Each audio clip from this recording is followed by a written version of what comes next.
गृह विभाग से माननीय मुख्यमंत्री द्वारा इस सवाल के का जवाब मांगने का प्रयास किया। ये तो अपनी उल्टा चोर कोतवाल को डांटे वाला हाल है। शासन तंत्र वो शांतिपूर्ण क्यों बात करेंगे? ये तो मुख्यमंत्री का काम है, वो अपने जनता के बीच में आए हैं अपने कार्य। नमस्कार, मैं हूं सैफ, आप देख रहे हैं न्यूज़ फॉर सिटीजन। हमारे साथ डॉक्टर निकी कुमारी हैं, भारतीय जनता पार्टी के विधायक हैं। हम जानने की कोशिश करें कि मैम, आज आपके विधायक को मार्शल के द्वारा बाहर किया गया था। ये बहुत निंदनीय कार्य है। प्रजातांत्रिक व्यवस्था में इस तरह का घृणित कार्य नहीं होना चाहिए, जिसकी मैं आपके चैनल के माध्यम से निंदा करती हूँ। हमारे पूर्व मंत्री और अभी वर्तमान विधानसभा सदस्य जीवेश जी ने लॉ एंड ऑर्डर पर गृह विभाग से माननीय मुख्यमंत्री द्वारा इस सवाल के का जवाब मांगने का प्रयास किया, जो कि बिहार के हर जनता को इसका अधिकार है। सिर्फ विधानसभा सदस्य को नहीं, हर जनता को लॉ एंड ऑर्डर पर सवाल खड़ा करने का अधिकार है। और ये हमारे माननीय मुख्यमंत्री का दायित्व बनता है कि वो अपनी जनता को सदन के माध्यम से इस चीज़ का जवाब दे और उन्हें संतुष्ट करे कि अभी लॉ एंड ऑर्डर की क्या स्थिति है और वो क्या कर रहे हैं, क्यों इस तरह की अप्रिय घटना घट रही है।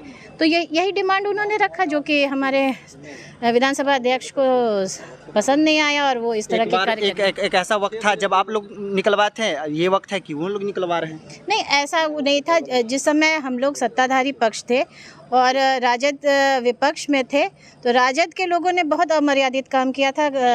अध्यक्ष के मतलब आसन तक वो लोग पहुंच गए थे और बहुत भयानक परिस्थिति आ गई थी, तब जा कर के इस तरह का कदम उठाया गया। हम लोग तो सीधे वर्वली खड़े होकर के प्रोटेस्ट कर रहे थे।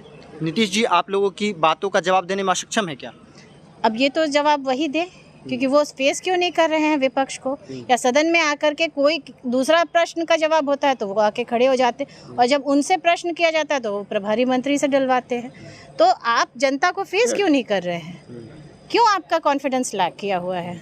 बिहार के दो अलग अलग जिलों में जो दंगा हुआ है, उसमें कहीं न कहीं भारतीय जनता पार्टी को बताया जा रहा है कि उनका हाथ है।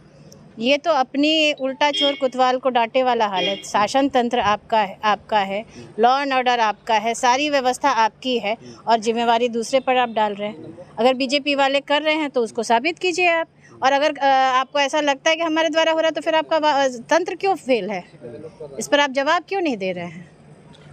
होम मिनिस्टर आए और शांतिपूर्ण की बात नहीं की उन्होंने।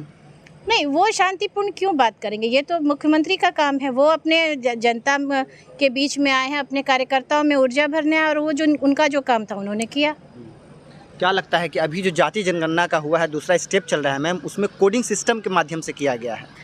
अब ये किस तरह का कोडिंग सिस्टम का क्या उनका सोच है और क्या विचार परिलक्षित होता है, ये तो समझ से परे है। आप लोग जातीय जनगणना का समर्थन देते हैं? देखिए, जातीय जनगणना होनी चाहिए, इससे हर जाति की अपनी एक सही आंकड़ा होता है, लेकिन वो सही और निष्पक्ष गणना हो, तभी इसका ये है। आंकड़ों का खेल जब आप करने लगेंगे तो फिर समाज का बैलेंस बिगड़ेगा। यह मोकामा में आज 15 साल की लड़की के साथ दुर्व्यवहार किया गया है। ये तो कहने में शर्म आता है, लेकिन बिहार पूरी तरह यहाँ का प्रशासन विफल है।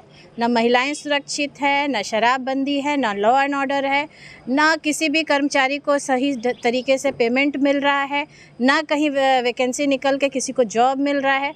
हर जगह बस घुमा फिरा कर समय को पार कर देना, और यही हमारा बजट सत्र का पूरा समय इसी में पार हो गया। चलिए, बहुत बहुत शुक्रिया। ये थे हमारे साथ निकी मैम, इन्होंने क्या कुछ कहा इस वीडियो के माध्यम से देखिए। यदि आपने हमारे यूट्यूब चैनल को अब तक सब्सक्राइब नहीं किया तो प्लीज़ सब्सक्राइब करें, और फेसबुक पेज पर देख रहे हैं तो उसे फॉलो करें। जब तक के लिए शुक्रिया, जय हिंद।